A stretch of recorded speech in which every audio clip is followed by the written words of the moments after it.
Hello team, welcome to another ATP Geopolitics video with myself, Jonathan MS Pitts. Ukraine War News Update, third part thereof for the 3rd of March 2025. It's going to be a big old video, there's a lot to go through, and I'm trying to work on a thesis, trying to work out what's going on. Basically what I want to do is explain why, give the most probable explanations for why the US has done this complete volte-face, why they have done a 180 shift on Ukraine and seemingly changed sides.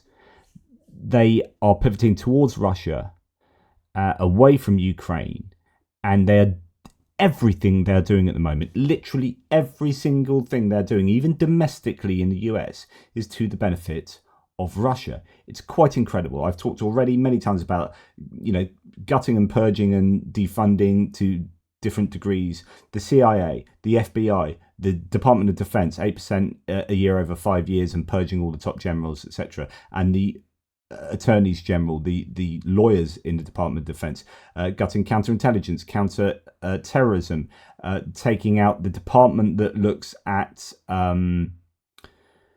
foreign assets and seizing Russian foreign assets, taking out the department that looks into foreign interference into US elections. Literally everything they are doing is to the benefit of Russia. And so you're wondering, I've got to a threshold this morning where I just woke up, was looking at the news, and I was like, sort of not despairing, but just, I don't know, really odd mood I was in, where it's like, why is this happening? Like, really, what's going on? So they are functionally compromised, the US government, in my opinion, the Trump administration. Now, are they agents or are they assets, useful idiots? Are they people that are doing things purposefully on behalf of Russia? Because this is completely consistent with the data, right? Are they doing things on behalf of Russia, or are they doing things that just align with Russia? Dmitry Peskov, the spokesperson for the Kremlin, came out and said the foreign, I mean, goodness me, the foreign diplomacy of the US is now aligning with Russia. Like, what is going on that would be the case? Is it purposeful, or is it kind of accidental, or are they being able to be manipulated by Russia in ways to do things that Russia wants? Have the negotiations been an opportunity for Russia to strong arm the US into doing things they want? Sergei Lavrov and the people who were much more experienced than the newbies that came to the table in terms of Steve Witkoff, who is a billionaire, who's broadly going to be in a MAGA world that is aligned at least to some of Russia's kind of approaches, and therefore will be susceptible to manipulation. It's Marco Rubio, that I don't think was experiencing those kind of negotiations. Yeah, he's been a senator and whatnot, but he's not been doing international peace treaty deals with Russia, for goodness sake. And then Mike Walls, who I think is kind of in that sphere as well. And so, I think they came away from that, and we heard Kaya Kalla say, we had this arrangement with the US, particularly with regard to the resolution in the UN, and they went and had this chat to Russia, and they came away and had a completely different behavior. So something's happened there, and it looks like, I think Russia has just possibly bribed the US or sweetened the US or put all these attractive deals to the US in terms of minerals and gas into Europe. So now they're going around wanting to start up Nord Stream 2. They want, I think, rare earth minerals from Russia. I think all the dollar signs are just going ding, ding, ding, ding, ding in Trump's eyes, in Vance's eyes, and all of morality and long-term political strategizing goes out of the window. This is transactional. But again, the question is, and is there still any kind of agency going on with regard to people in the Trump administration, including Trump himself? All these theories about how he's compromised. Are there people that are doing things for Russia purposefully? And I don't know. I think it's a mixture of all of those things. And then throw into that wanting to burn down the government and create a kleptocracy, and we're going to talk about this because we have to talk about it because it has an effect on Ukraine. The wanting to burn down the government ideologically for Project 2025 and all that kind of stuff going on, but wanting a kleptocracy where you've got billionaires that are lining their pockets. We're going to talk cryptocurrency in a second. And all of that helps Russia, right? Now, is that agency? No, but that is an alignment of policies or the policies of the US align with the objectives of Russia. So Russia want the US to eat themselves. They want them to get out of NATO. They want NATO to fall apart. They want the US to start attacking the EU. They want the US to start cutting funding to the Department of Defense and all their intelligence services. And we're hearing they've stopped cyber attacks on Russia. All of this is exactly what Russia want. So they're functionally compromised. Whether there's agency there or not, I don't think matters as well. It does matter, but it doesn't matter as much as for my purposes here that the US are functionally compromised. Now, let's just go back a little while to listen to JD Vance, because he's a big problem. Country, and I think it's ridiculous that we're focused on this border in Ukraine. I got to be honest with you, I don't really care what happens to Ukraine one way or another. Country. I don't really care what happens to Ukraine one way or the other. That's what he said before he was made vice president. I don't care what happens to Ukraine one way or another. Becomes vice president. He's not suddenly, I suddenly care. Like, he clearly doesn't care what happens to Ukraine. So therefore, the outcome to any peace negotiations, as like, I don't care what happens to Ukraine. Therefore, the outcome for the negotiations need to benefit me or my country, not Ukraine. And when I say my country, I mean that in a very short-termist view. So I don't think they're thinking long-term hegemonic chess games, like about supreme power and then being able to get trade deals on the back of power and dollar being the international currency and economic stability in Europe leading to security stability in Europe leading to economic stability that leads to economic stability in the US and working together and the globalization, blah, blah, blah. I don't think he gives one fig about that. He's thinking, right, let's do a peace deal where we can make loads of money off rare earth minerals in Russia and Ukraine. Job done. And so I think Vance and Trump are actually, fairly similar in that approach. As Mehdi Hassan says, got to be honest, I don't really care what happens to Ukraine one way or the other. That's JD Vance in 2022 explains a lot of today's behaviour. And it's absolutely true. So let's then look at a number of things. Oops, that's not due to be there. A number of things that are going on in the US that suggest that they are either compromised or they're functionally compromised or whatever. They are definitely doing everything they can to help Russia. So Donald Trump says we should spend less time worrying about Putin. In other words, who cares about Putin? And more time worrying about migrant rape gangs, drug lords, murderers, and people from mental institutions entering our country, so that we don't end up like Europe. So this does two things. It goes back to the populist base. He needs to make sure that all this chaos that's going on in the country where people are questioning whether he's screwed over Zelenskyy, forget about that. Let's get back to what we know. What do we know? All immigrants are bad. They're all criminals. They're all rapists. And we need to stop immigration. And then the base go, oh, God, I'm glad you're talking about that, because for a minute ago, you were saying nuts things that I disagreed with regard to Zelenskyy, and that was uncomfortable footage. But now you're talking about like safe space, which is anti-immigration. Okay, and then it's that dig. And all of that horrible stuff to do with immigration, that's what makes Europe bad, and Europe are bad. So it's a dig against Europe. Absolutely frustrating again. So there is that. Then we move on to Trump discussing today, and there's going to be a State of the Union speech with big announcements, as Trump has already said today. Or he's Truth Socialed out this post saying there will be a big announcement tomorrow night. I don't know what it'll be, but at the moment they're looking like they're going to cut aid, and that is apparently also potentially intelligence sharing and training for Ukraine. And that includes stuff that's already been bought and paid for and appropriated by Congress. So I think that's absolutely disgusting. But if this is what you do when you have a little tiff with another leader on camera, it's pathetic. Like I said to you before, he's not interested in peace for Ukraine. Neither of them are interested in peace for Ukraine. Because if that was really what was important, like stop those people dying and all the stuff they keep saying, if they really, really actually believed that, then they wouldn't be saying, well, I'm not going to do a peace deal now because you weren't wearing a suit. So what? Wearing a suit is now more important than doing a peace deal and stopping people dying? No. Okay, so you don't care about people dying. You just want to own this guy. You want to get the one over. You don't like him because of the impeachment back in, well, as a result from Zelenskyy not doing the getting dirt on Hunter Biden and whatnot for you. That's really what's underwriting Trump's approach. Doesn't like Zelenskyy, not interested in a peace deal. That's all talk, and actually just wants to own him in public and make him look like an enemy, etc., etc. And then moving on, Kash Patel, now in charge of the FBI, says that he's called on US Congress to investigate how aid money is sent to Ukraine has been used, according to the Epoch Times. What I'm showing you is just some of these things I've reported before, but it's like these are all the things that help Russia. So again, it goes back to put it into one of two pots.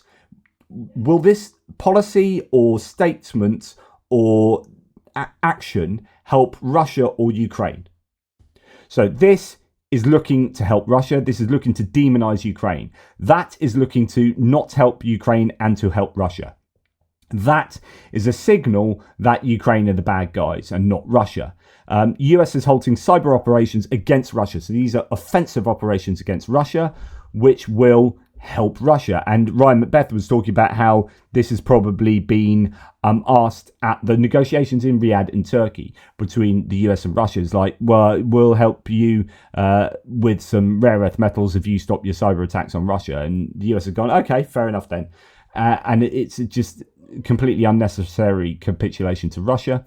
US Special Envoy for Special Assignments Rick Grenell has made a number of unofficial visits to Switzerland to negotiate the resumption of Nord Stream 2 gas pipeline, according to the Bild. And the FT talks about this Putin ally pushes deal to restart Nord Stream 2. A close ally of Putin, Matthias Warnig, has been working to revive Russia's Nord Stream 2 pipeline with backing from US investors, Rick Grenell as well. According to the FT, Warnig's plan includes reaching out to Donald Trump's team via US businessmen as part of a broader back-channel negotiations on Ukraine. Of course, this isn't on Ukraine. This is about the US making money and Russia making money. Like, this is only going to help Russia. And also, you know, it doesn't really help the US. Like, you can argue that their LNG, liquefied natural gas exports, are doing well precisely because Nord Stream has been done over. So opening this up will arguably help Russia and not help the US, but they're so beholden to what Russia seem to want that they're doing this. So Warnig is a former Stasi spy and used to be the head of Gazprom's subsidiary in charge of Nord Stream 2. Some US investors have shown interest in post-sanctions deal with Gazprom, seeing it as a way to further cement the rapprochement, but significant hurdles remain, including lifting US sanctions, securing Russia's agreement to resume gas sales, and obtaining German approval. European leaders are alarmed by these discussions, according to Financial Times. I wonder if the big announcement tomorrow will be like, we're going to lift sanctions on Russia and reinvest in Russia, in which case, yeah, if that anything like that happens, then tonight, again, which pot do you put this in? Tonight, Trump cancelled the US beneficial ownership information regulations, which will make it a lot easier for Putin's oligarchs and other money launderers to hide their sanction busting and illegality. The clown also said we should stop worrying about Putin, right? And I just did a bit of looking into this. Yes, the BIOI, like beneficial ownership information, that's been, you know, so let's see some news pieces from this news. And we'll see that indeed this is true. Trump praises Treasury Department's move to suspend enforcement of BIOI requirements. Treasury halts enforcement of small business rule. Trump continues pro-small business approach, but guts BIOI rules. In other words, any regulation, you get rid of it, but of course that allows the systems to be taken advantage of by foreign illegal money, etc., etc. Treasury Department halts enforcement of BIOI requirements. And what else? Transparency Act. So Corporate Transparency Act. So again, like, who is benefiting here? And this is, I'm going to come on to this in a bit, because really, I think what you're seeing in the US is a move to kleptocracy. Kleptomania is like shoplifting, thieving. Kleptocracy is corruption. You're stealing from your people to line the pockets of billionaires. That is what's happening. We have a kleptocracy growing in the US that looks rather like a kind of authoritarian kleptocracy, which is not too dissimilar from Russia, where the rules that, like I always say, is this a rule that supports democracy and transparency, or is this a rule that stops democracy and stops transparency? This is a rule that stops transparency.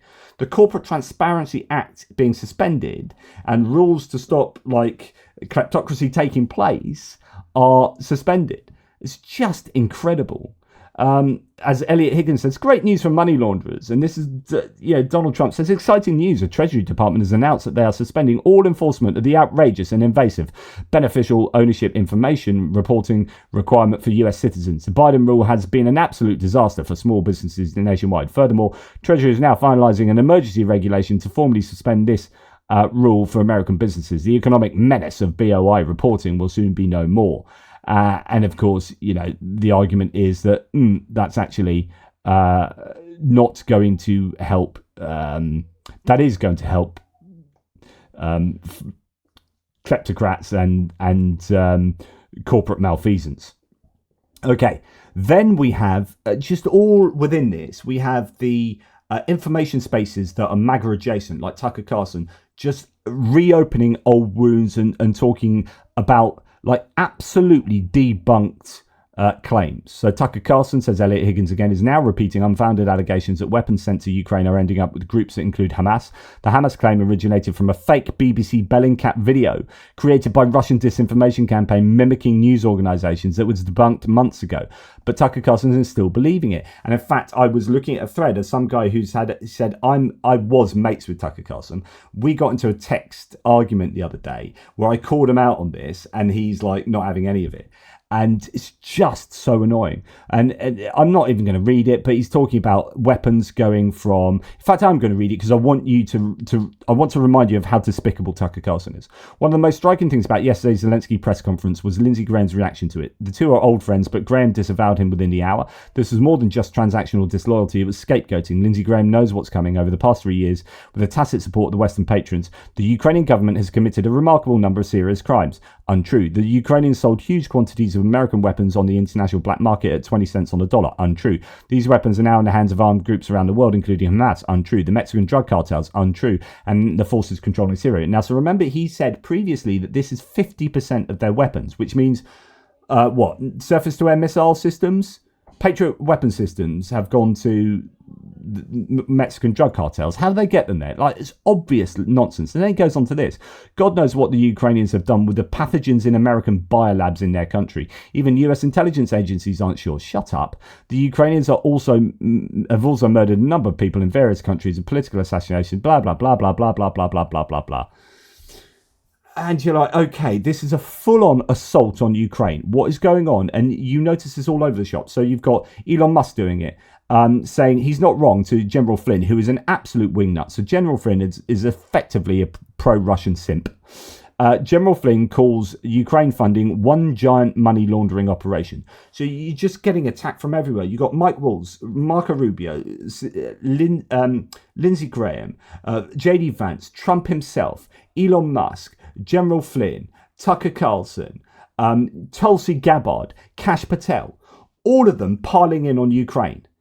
Honestly, all of them piling in. It's like, now's the time to go for it. Let's go for it. Let's pick on a country that's been fricking invaded for 3 years, and let's do everything we can to support Russia. Let's support the murderous dictator, genocidal dictator. Let's do that because that's what's morally right. These guys are disgusting. Every single one of them is a disgusting human being.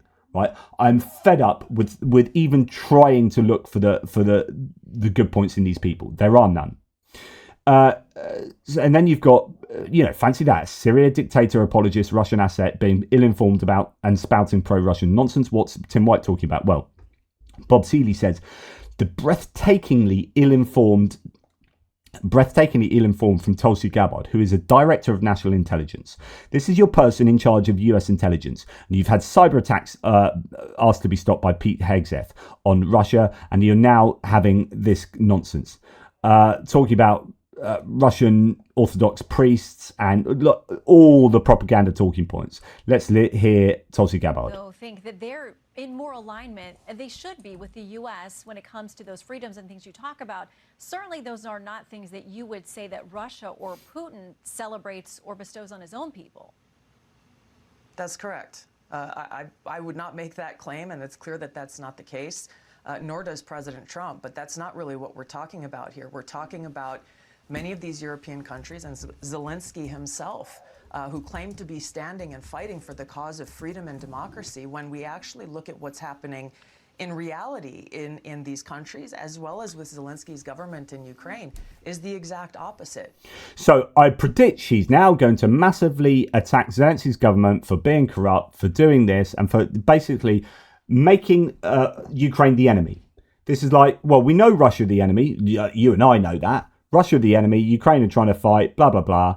And what is the Director of National Intelligence going to say about Ukraine? You have the cancelling of elections in Ukraine. No, you don't have. As in, it's constitutionally, it's not the cancelling. It's like they're not allowed to happen. It's not like you've got them and it's like, right, stop that. It's like they're not allowed to happen under martial law, and you have martial law. So you should know that. Unless you're going to start attacking the UK for not having elections during World War II, and we weren't even invaded, Channel Islands apart, notwithstanding. So that's disinformation. Have political parties being silenced or even criminalized or thrown in prison.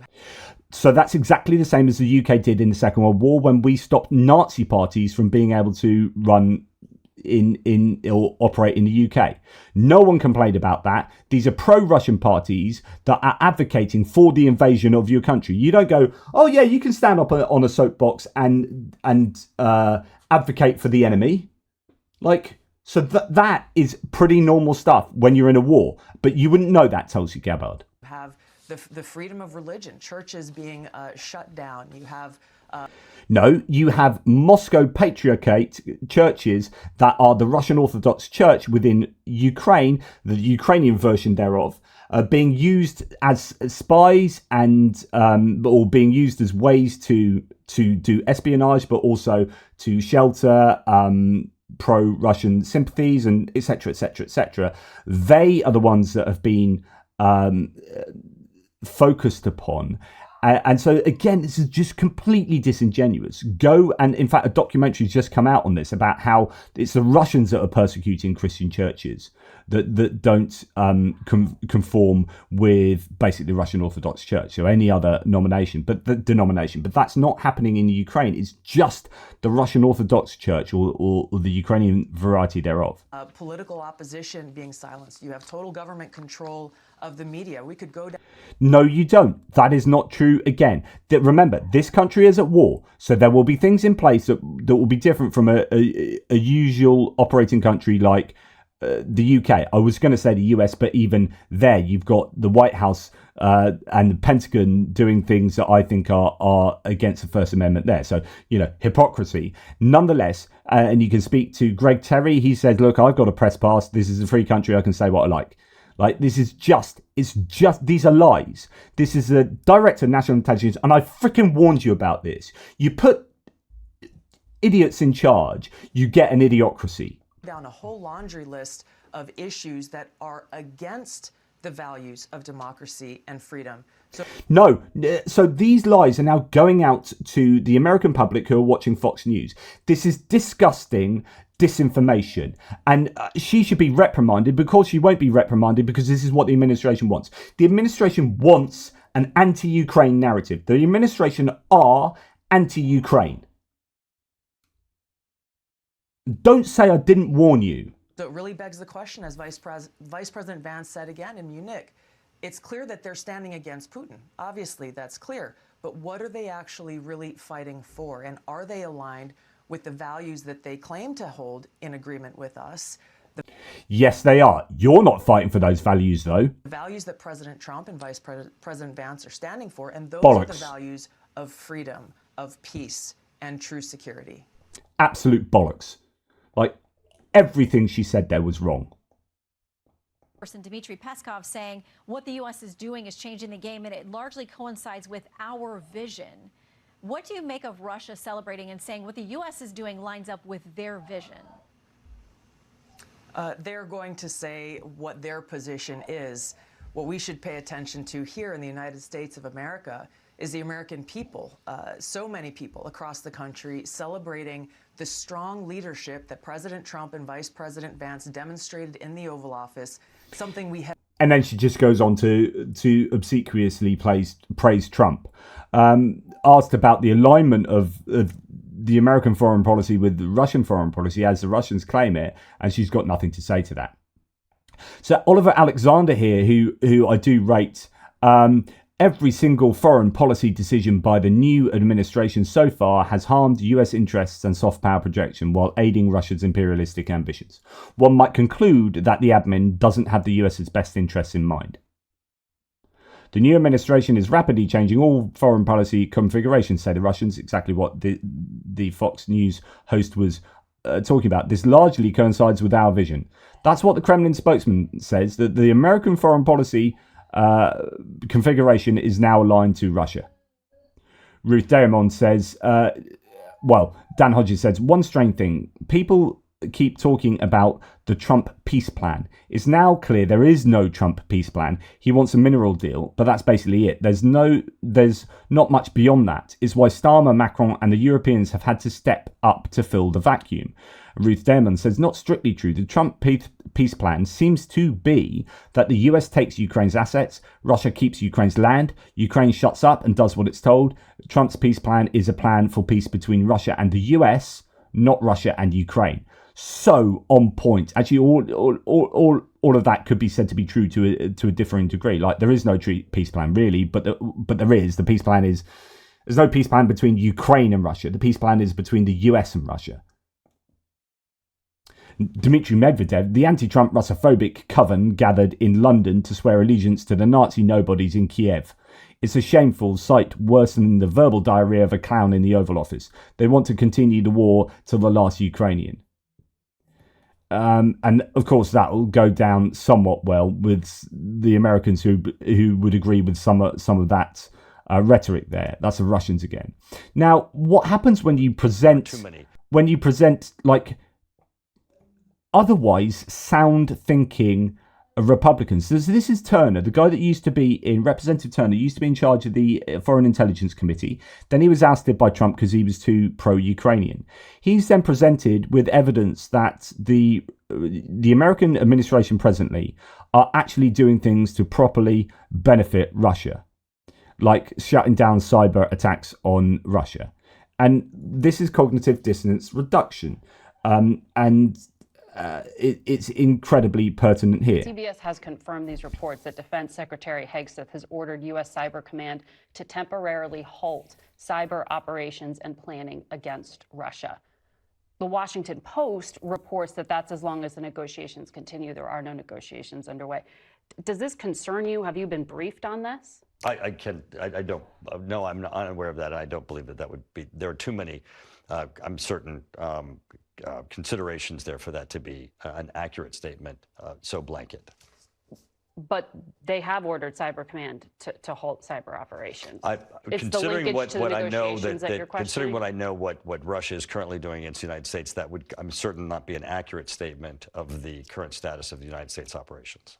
You are confident that the United States... I'm confident, considering what Russia is currently doing against the United States, the status against Russia would not be that. Considering what we are facing from Russia operations, yes. Which is the position, like, I don't believe that can't be true. It's the fallacy of incredulity, right? It's just too unbelievable to be true. Yeah, but literally, like, it's been confirmed. Like, CBS has confirmed that Defense Secretary Pete Hegseth has all of that tab. It can't be true. La la la la la la. It can't be true. Like, oh Jesus! Like, if you're just denying what is being claimed, like what's been confirmed with the people that are doing that, like, I don't know where we go from there. Elliot Higgins says, what we're witnessing in America is what happens when disordered discourse captures a political party than the state itself. The Republican Party was first to fall, abandoning truth for conspiracy ideology, for grievance and policy for performative outrage. Now, with its grip on institutions, disordered discourse isn't just shaping politics, it's overtaken those in power, who now govern as if manufactured narratives were reality, eroding the state and democracy itself from within.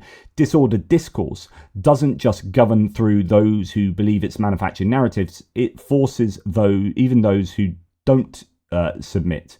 To stay in power, they must either bend the knee to the lies or become the next target of the machine they helped create. This is exactly like Marco Rubio looks like he is captured in that position when he's sitting on a sofa listening to Donald Trump and JD Vance berate Zelenskyy. He just looked mortified. Of course, he gathers himself, comes out and toes the party line because he's got to bend the knee to stay in power, to have that position. America is not unique. Any democracy can fall to state capture by disordered discourse if there's no systematic response. This isn't something we can fact check our way out of. It's deeper than misinformation. It's about power, identity, and the narratives that shape reality itself. We are living through a fundamental shift in how discourse is created. Institutions once shaped a shared reality through discourse, imperfectly, but with structure. Now that reality has splintered. In its place, engagement-driven ecosystems amplify whatever resonates, truth optional. The result, a fragmented public consciousness where competing realities coexist, each self-reinforcing and resistant to correction. That when truth is no longer a shared foundation, power shifts to those who control the most compelling narrative, no matter how detached from reality it is. And that's what they're doing at the moment. They're creating this narrative about Ukraine and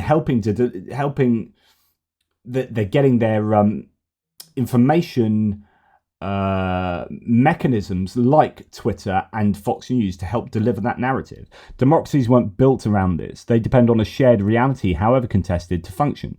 When governance becomes a battle between competing fictions rather than policy and truth, institutions designed for debate and compromise become tools for enforcing narratives. The end result is what we're seeing in the US, a democracy struggling to function because its institutions are trapped in disordered discourse.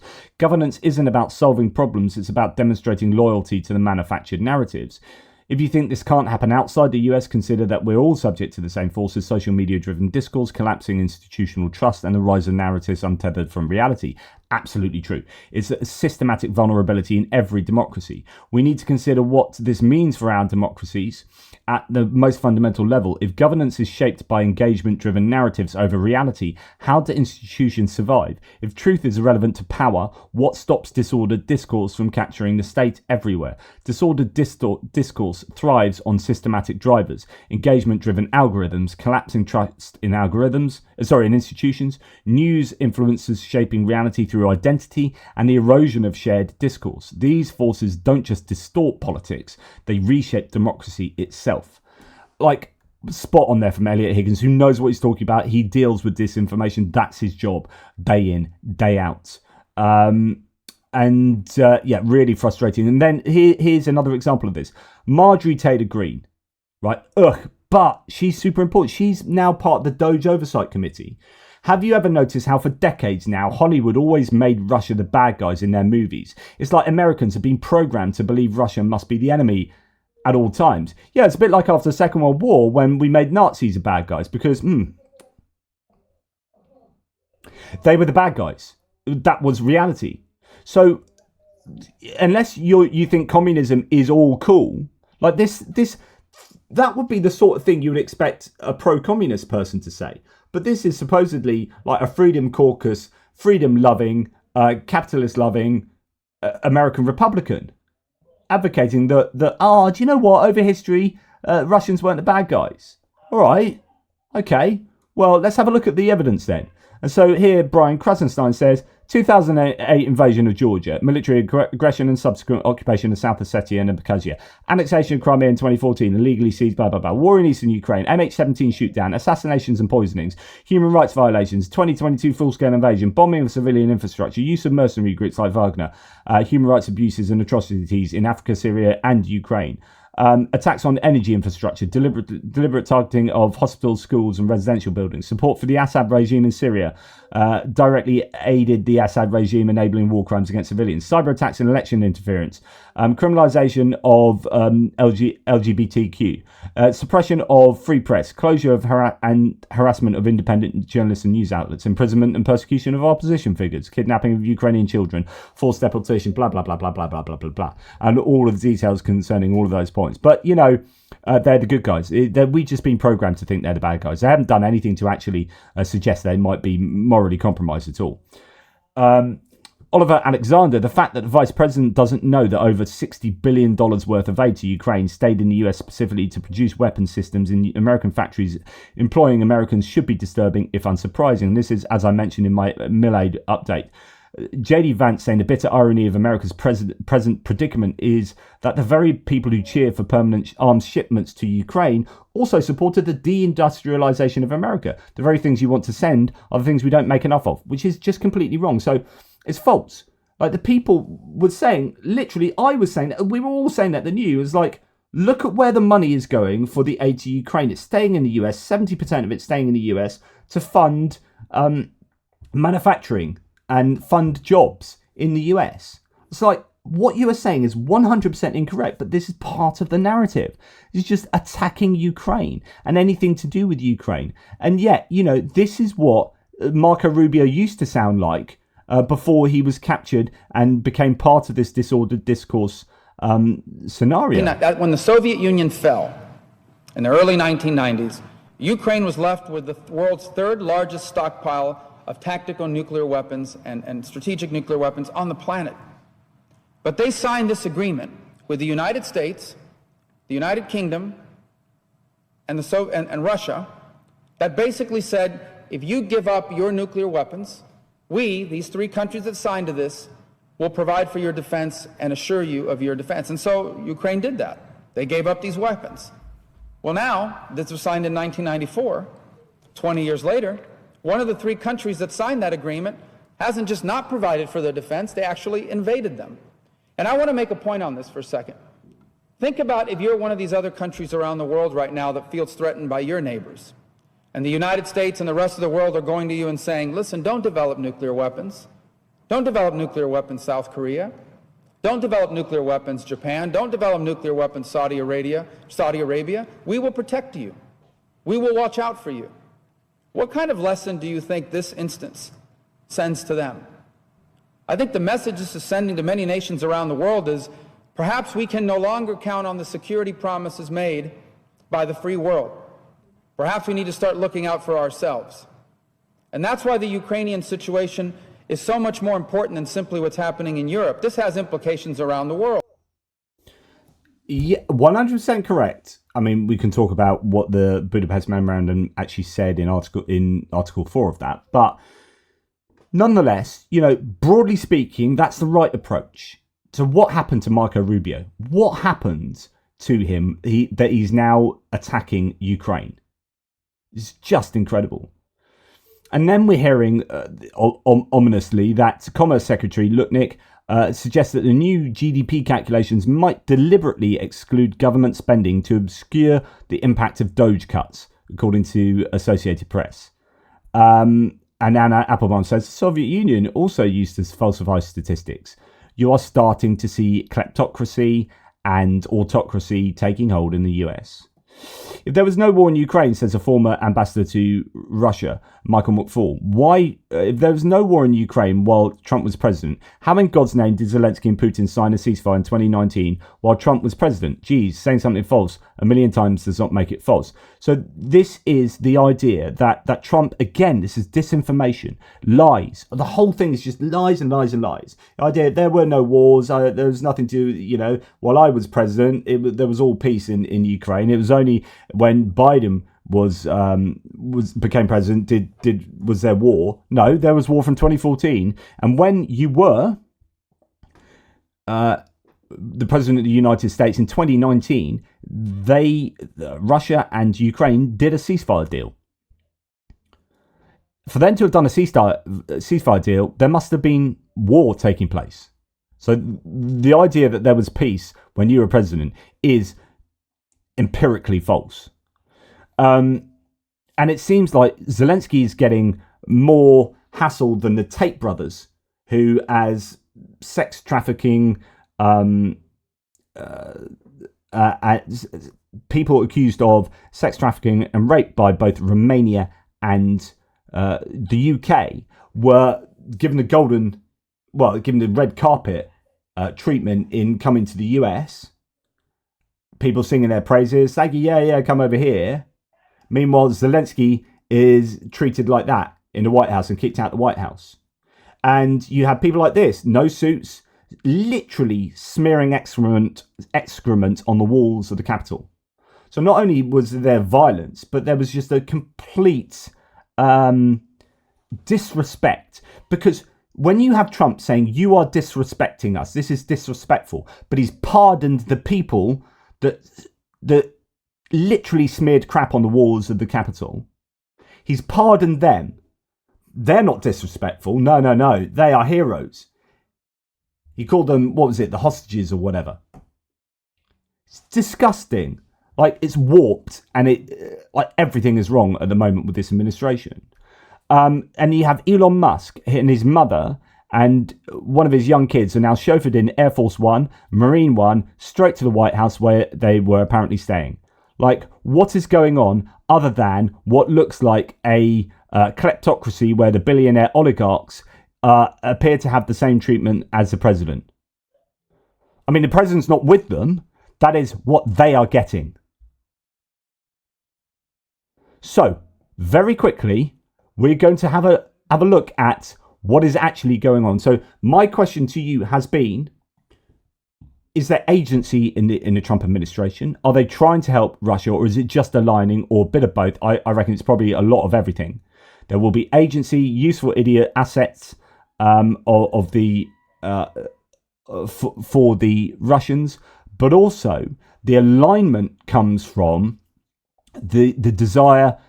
They won't call it wanting to get to a kleptocracy, but what they want is effectively a kleptocracy, and they being the oligarchs, Trump, JD Vance, and the people around them. Everything they're doing is going to destroy the American government, and that will align with what the Russians want.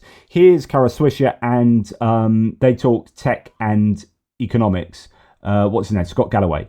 During the Wall Street Journal, they did some great analysis a couple days ago saying that they think so far Doge has saved a whopping $2.6 billion. Yeah, a whopping. And they're by claiming the way, 60, right? They're claiming 60. Yeah, they're claiming 60. And by the way, Musk has received subsidies, depending on how you count them, somewhere between 15 and 50 billion. So if you want to 6x the Doge savings, just cut off all subsidies to Tesla. And it's just, it's look over here. And also, I'm trying to do the analysis. I believe that these tax cuts will cost taxpayers more in terms of the Treasury, just the benefits that Elon Musk will accrue than the savings he is garnering at Doge. So if you wanted to double the savings of Doge, you would just say, okay, thank you for your service, but you are no longer entitled to the tax cuts. I mean, it's just, the math ain't mathin', for lack of a better term. I don't think they should focus on the injustice. Quite frankly, I don't think it's outrageous to get an email from somebody saying, tell us what you did last week. I get it. It's how it's done, Scott. It's how it's done. Agreed. But that's not where our focus should be. No. Our focus should be, okay, you recognize that the Department of Energy, and I forget what the exact term is, has been tasked with cutting $800 billion. There's no way they can avoid Medicare and Medicaid. And by the way, when you privatize, okay, so a kid is still going to need his medication.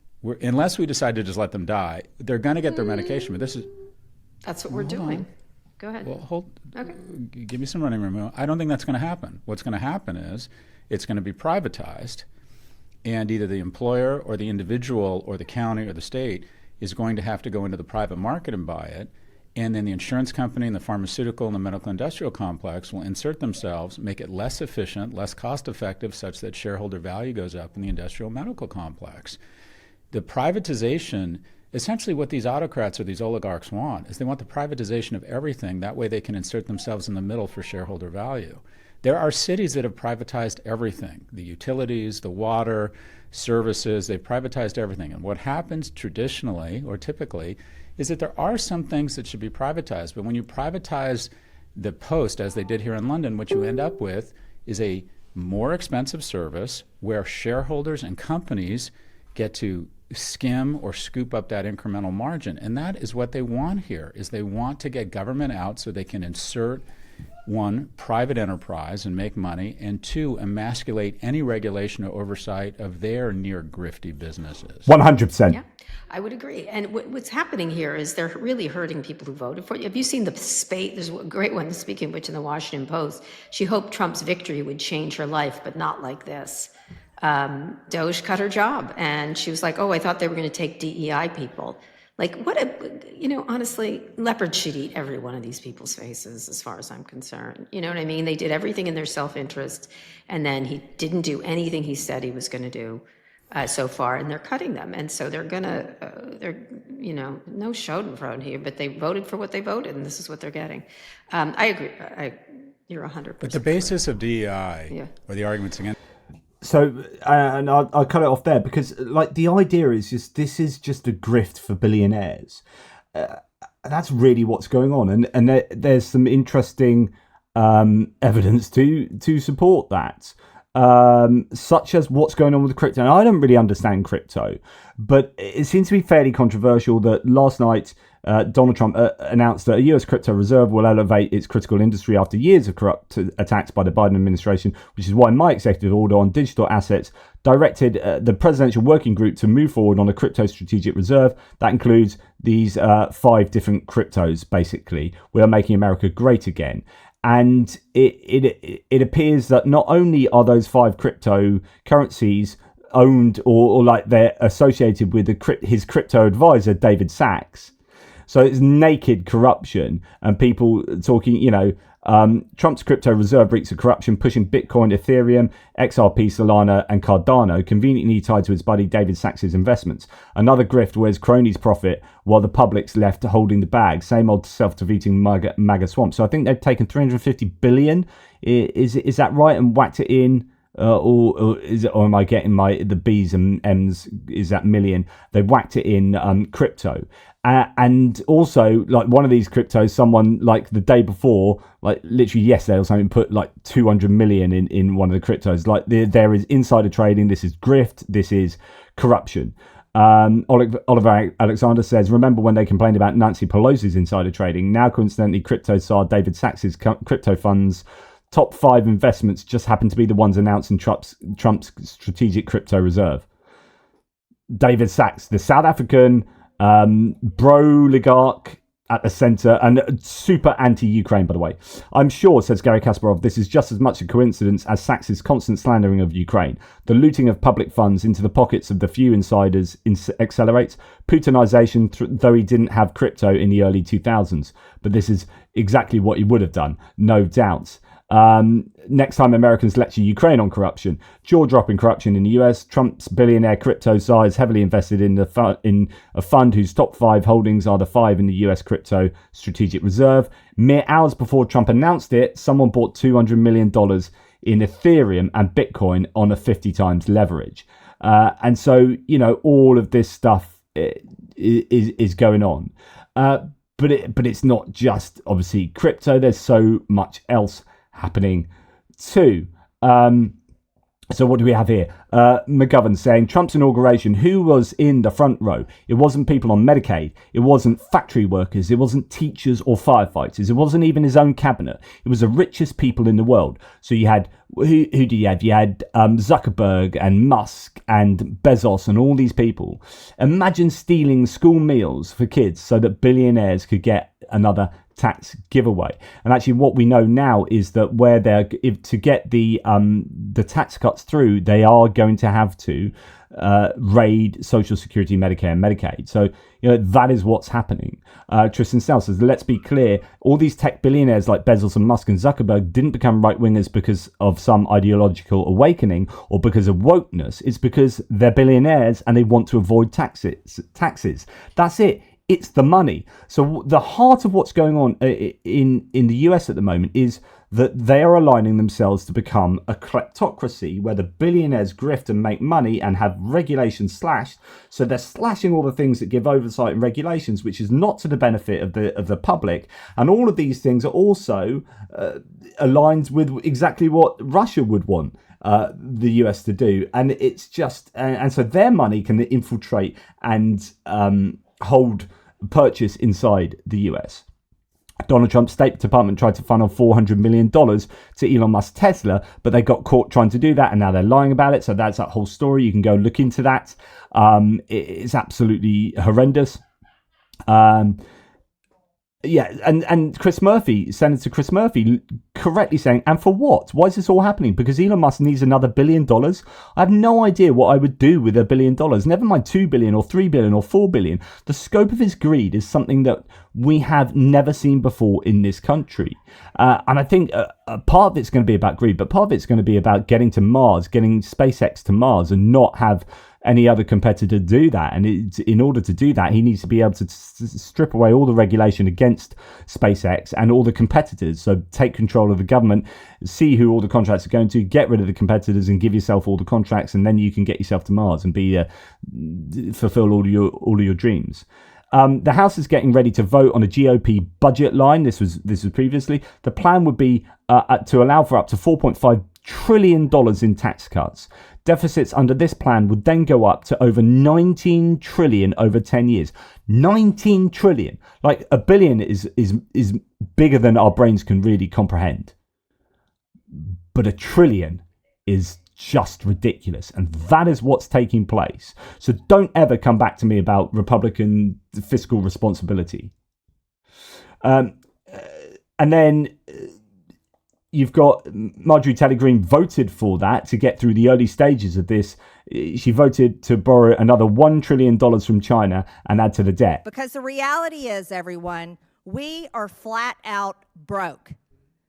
If the U.S. government operated like any other private business, which it should, by the way, it would be completely bankrupt and it would be out of business. Last year, we spent almost $2 trillion more than we took in. The United States government is not a charity. And so she's voted to actually add 4.5 trillion to the deficit. It's just, you can't even make this up. Coinbase has been investigated by the SEC, so this is another one of those cryptos.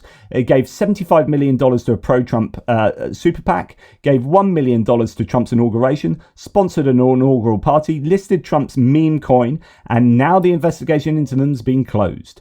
Who knew? Follow the money.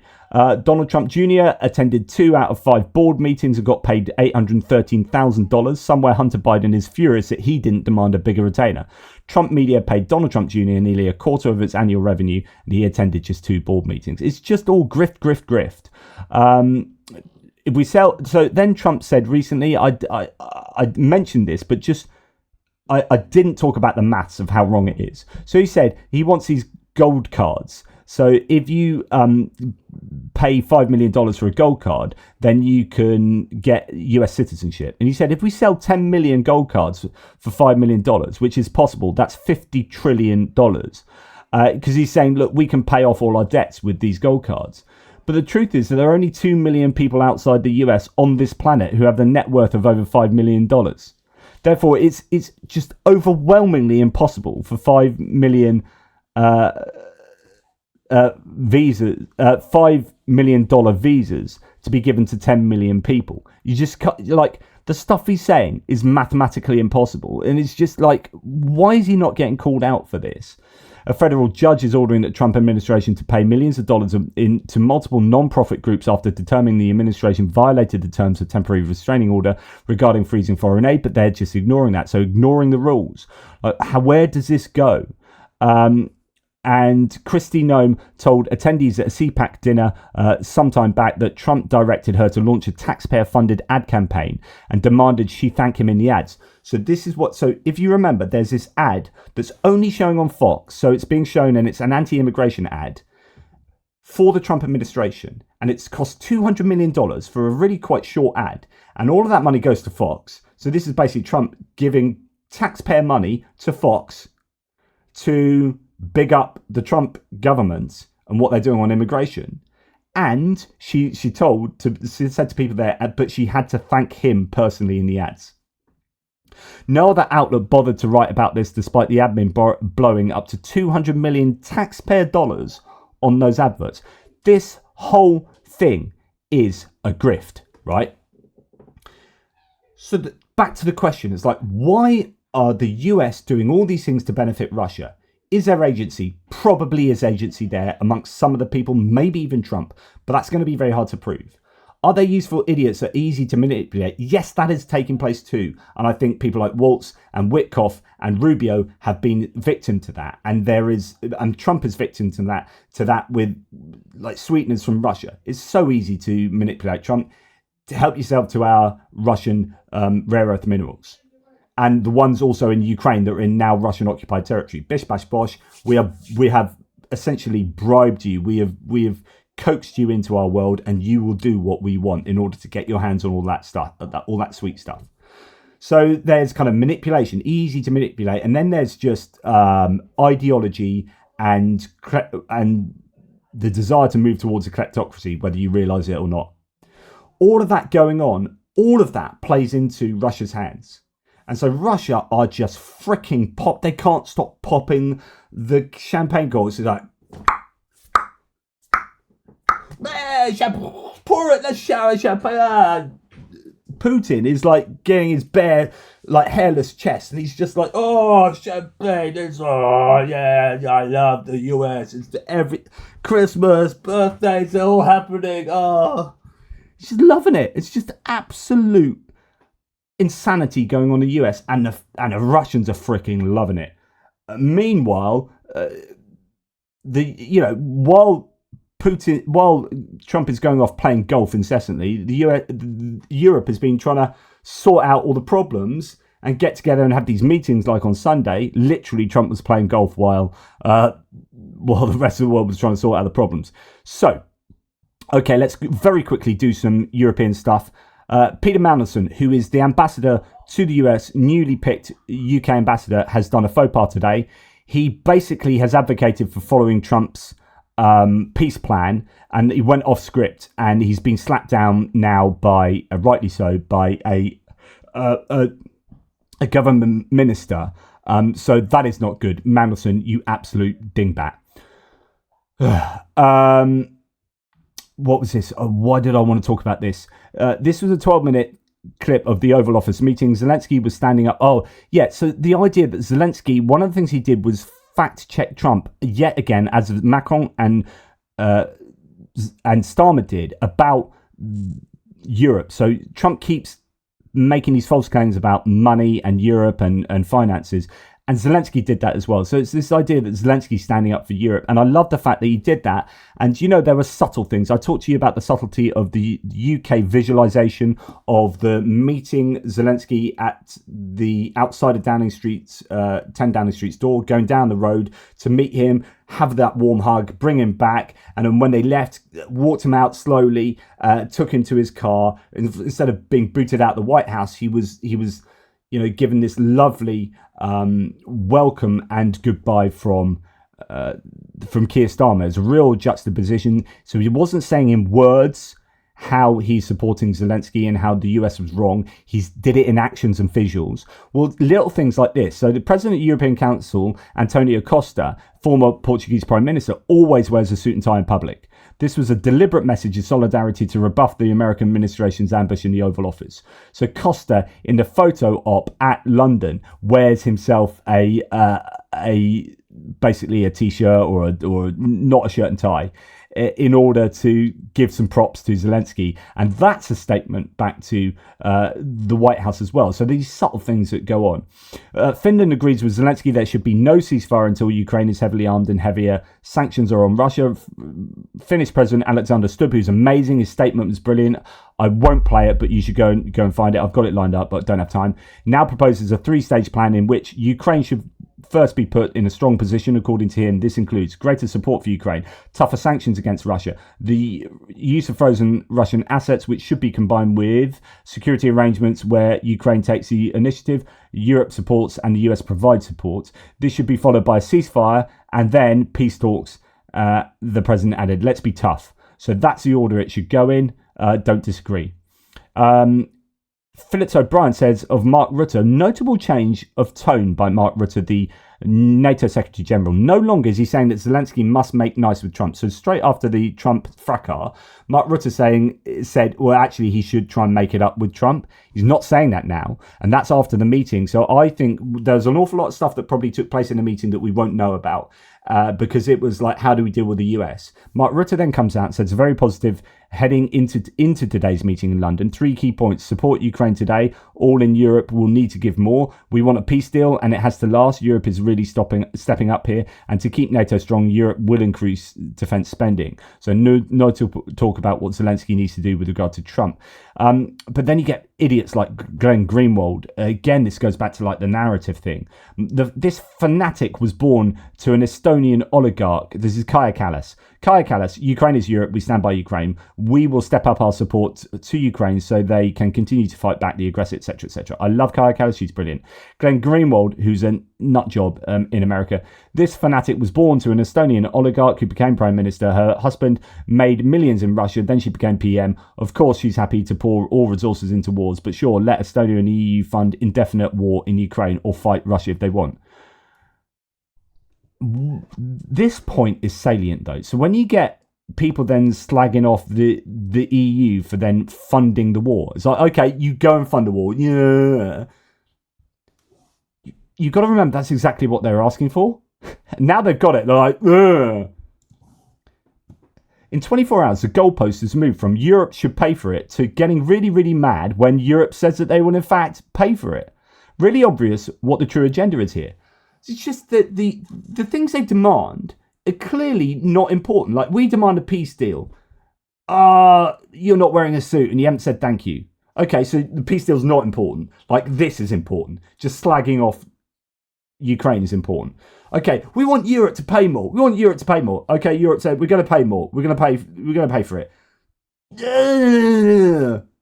Okay, so the pay more bit wasn't important. Just you sounding off against Europe is really, you just want to hate Ukraine. You're just horrible people. All of you are horrible people. Okay, moving on. Slovakia will not support Ukraine either financially or militarily. And no surprise there, according to Robert Fico. According to him, Ukraine will never be strong enough to negotiate from a position of military strength. Oh, right. Okay. Sounds like a self-fulfilled prophecy there. Fico also demanded the EU summit make a decision to resume Russian gas transit through Ukraine. Otherwise, he threatened to block the summit's conclusions. And that seems to be continuing. We're hearing more about that today. And Hungary doing that. Hungary has blocked the draft EU document on Ukraine security guarantees and new military aid. Orban said at the next EU summit, we will say something more, nothing more than what we have said so far. Ukraine's membership in the EU is unrealistic. Canada has imposed new sanctions against Russia. Canada introduced new sanctions on the 2nd of March against 10 individuals and 21 entities. And they target military leaders, post-Wagner paramilitary groups and affiliated organisations involved in resource extraction.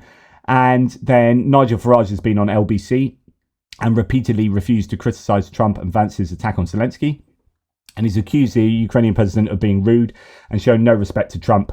Says Zelenskyy should have worn a suit. And then when he is put to him about Churchill in the White House, he said, yeah, but that wasn't with Trump. So Trump demands suit wearing, but other leaders don't demand suit. I mean, anyway, Farage can take a long walk off a short pier.